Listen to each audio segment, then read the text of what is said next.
Good morning, gentlemen. We're on our 12th segment, Think Before You Speak series, the laws of Shemirat Halashon with clarity, Lilu Nishmat, the Hafetz Chaim, and for the Yeshuot and the Hatzlacha of our Chabura that learns in the morning, like a Kolel, unbelievable, and at the same time the Yeshuot for Klal Yisrael, and specifically for the great Yeshuot and Shemirat for Chaim Davidon ben Chayesar.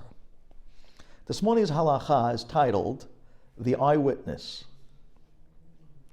Now, people have this assumption that the only time they're required to judge their friend favorably is only when it's possible that they can come up with some sort of a reason why it was okay for this guy to do what he did, in spite of the fact that normally it's forbidden. You know, it's those famous examples, like I told you that story with the rabbi on the airplane going to Israel, and the other person was watching him, he didn't daven, he had a Wall Street Journal, and only later on he finds out that the rabbi was an avelut. Or, you know, those type of examples like they saw somebody eating something they shouldn't be eating, later on they found out he was a diabetic, and he had some sort of attack at the moment, and it was pikuach nefesh. Or, you know, the guy went into McDonald's, and later on you find out that he desperately needed the restroom and he just couldn't hold himself. So we always think that the concept of judging people favorably is being creative enough to find the reason why what normally is not okay, this time was okay. But in truth, says the Chafetz Chaim, that there is more of an obligation for you to judge people favorably, even if you cannot come up with an explanation or a reason of why he did what he did. Where even if actually the guy did the Avera, and he knew that he did the Avera, but there's another level of judging somebody favorably. And that is, perhaps, maybe he did it by mistake. Perhaps, maybe he didn't know that wasn't allowed to do that. He wasn't schooled to understand that that's an Avera in the first place. Believe it or not, there's so many times when people were gently and respectively pointed out certain things they shouldn't be doing, the knee-jerk first reaction always is, oh my gosh, I didn't know it was not allowed. You'd be surprised how many times people are at a lack of knowledge. Or perhaps maybe the person knew it wasn't right, but they didn't realize the severity. Like a lot of times you hear people say, that's business. That's just the way everyone's doing it these days. So they don't realize how severe it is what they just did. You need to be non-judgmental or to judge favorably, even to the level of finding a zichut for the person, even if it was true that he knew he was doing the sin. I always like to look at it like the great Rav Levi Yitzchak ben Barditchev. Appoint yourself as the defense lawyer of the person you just witnessed doing a sin.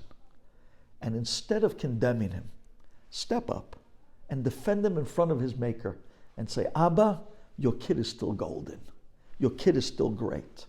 I bet the only reason why he did that was because he didn't know the severity. Or I bet if I would school him quietly on the side, you'll see he'll never do it again because he didn't realize it was wrong in the first place. You have no idea how delicious, you have no idea how beloved those people are in Hashem's eyes, the people that defend his kids rather than put him down.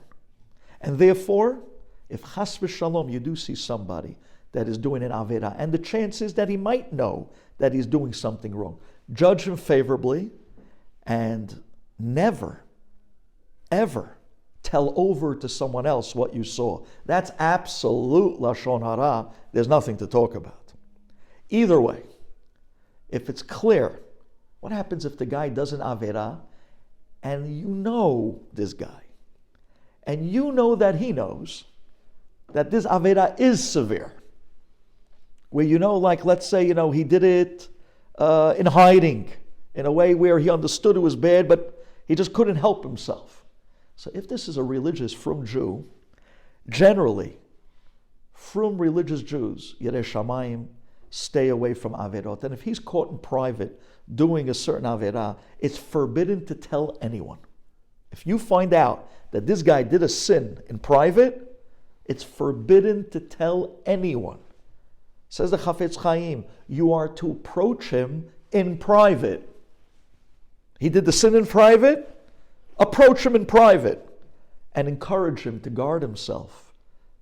Approach him to bring himself to a better awareness of how never to fall back into that type of chas v'shalom type of thing again. And if the person is Talmid Chacham, and he's a pious person, and one time the Yetzer Hara got the better of him, right? And Tzaddik ba'olam shelo yecheta, right?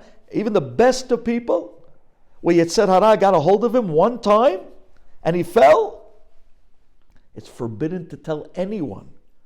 And even so, you would have to already assume that because he's Talmid Chacham, he probably already did tshuva. He's probably eating himself up enough. You don't even have to approach. He himself approached his own guilt in the mirror and did teshuvah over and over again at that point. I'll be honest with you, Rabotai, the way to close this halacha in simple terms, don't judge people. Find a zechut for them. Not just find a reason why it might have been okay. Find a zechut why even if it wasn't okay, they're still good. And defend them in front of the Avinu Shabbat Shamayim. And if you want to see how this is done, talk to your mother. She'll tell you how she did it for you for years. Thank you for listening.